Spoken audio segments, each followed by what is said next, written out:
নমস্কাৰ। আজিৰ এই ভিডিঅ'টো জানো মিথুন ৰাশিৰ ব্যক্তিসকলৰ বাবে ফেব্ৰুৱাৰী মাহটো কেনেকুৱা যাব।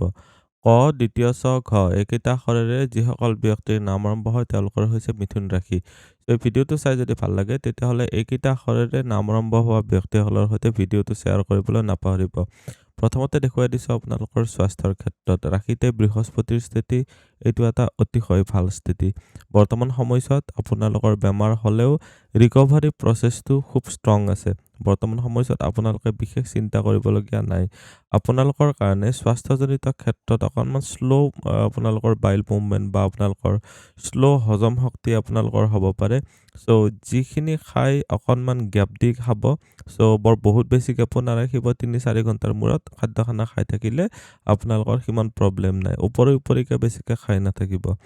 স্বাস্থ্যজনিত ক্ষেত্ৰত যদি আপোনালোকৰ খুব পানীৰ পিয়াহ লগা বা পেচাবত কষ্ট পোৱা, ৰক্ত সম্বন্ধীয় যদি কমপ্লেইন আহি আছে, আপোনালোকৰ এইখিনি সময়ছোৱাত ২৩ ফেব্ৰুৱাৰীৰ পিছতহে আপোনালোকৰ ভাল দেখা গৈছে। আপোনালোকৰ বৰ্তমান ভাগ্যৰ স্থানত ৰাহুৰ স্থিতি থকাৰ কাৰণে ৰাহুৰ দৃষ্টি আপোনালোকৰ পাকস্থলীৰ ঘৰতো আহি আছে। কিছুমান খাদ্যবস্তুৰ প্ৰতি হজম শক্তিটো আপোনালোকৰ দুৰ্বল থাকিব।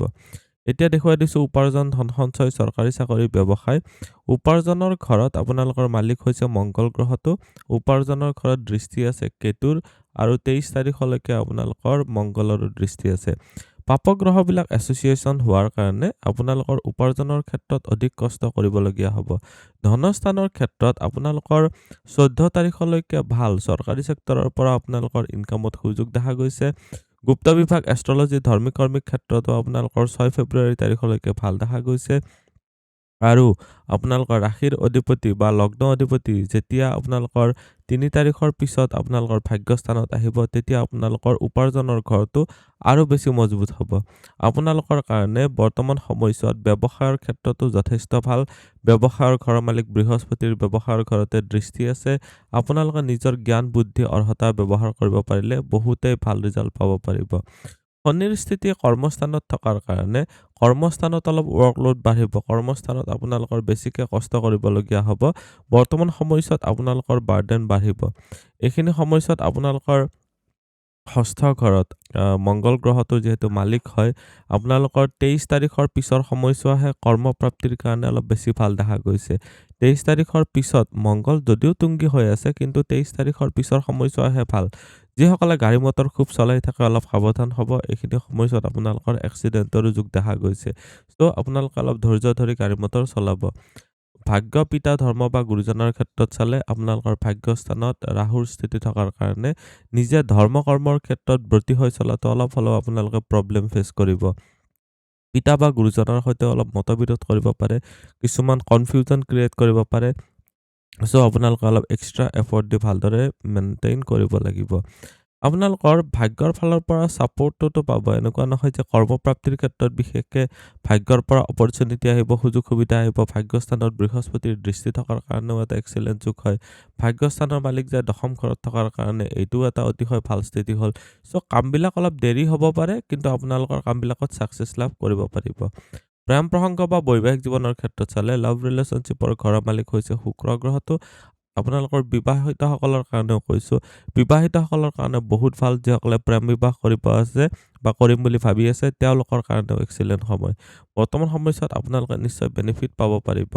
বৈবাহিক জীৱনৰ ক্ষেত্ৰত আপোনালোকৰ শনিৰ দৃষ্টি আহি আছে। শনিৰ দৃষ্টিয়ে কিছুমান ক্ষেত্ৰত কিছুমান শত্ৰু আনিব, যিয়ে আপোনালোকৰ মেৰিড লাইফত অকণমান হ'লেও ডিষ্টাৰ্ব দিবলৈ চাব। কিছুমান নিগেটিভ কথা আপোনালোকৰ নিজৰ হাজবেণ্ড বা ৱাইফক কোনোবা থাৰ্ড পাৰ্চনে আপোনালোকক অলপ দিগদাৰ দিয়াব পাৰে, কথা লগাই দিব পাৰে। এইবিলাক ক্ষেত্ৰত বেছি প্ৰশ্ৰয় নিদিব, তেতিয়া আপোনালোকৰ বিবাহিত জীৱনো বহুত ভালেই যাব। কেতুৰ দৃষ্টি থকাৰ কাৰণে আপোনালোকে গণেশ ভক্তি কৰিব পাৰে, আপোনালোকৰ কাৰণে খুব বেনিফিচিয়েল হ'ব।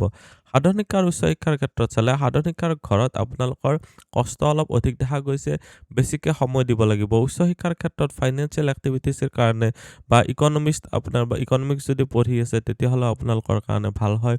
আপোনালোকে মেডিকেল বিভাগত যদি পঢ়ি আছে, যদি ঔষধৰ ৰিলেটেড কিবা পঢ়ি আছে, তেতিয়াও আপোনালোকৰ কাৰণে ভাল। বৰ্তমান সময়ছোৱাত টিচিং লাইনত জড়িতসকলৰ কাৰণেও যথেষ্ট ভাল দেখা গৈছে। উচ্চ শিক্ষাৰ ক্ষেত্ৰত যথেষ্ট ভাল, আপোনালোকৰ মেমৰি শক্তিও বহুত ষ্ট্ৰং থাকিব।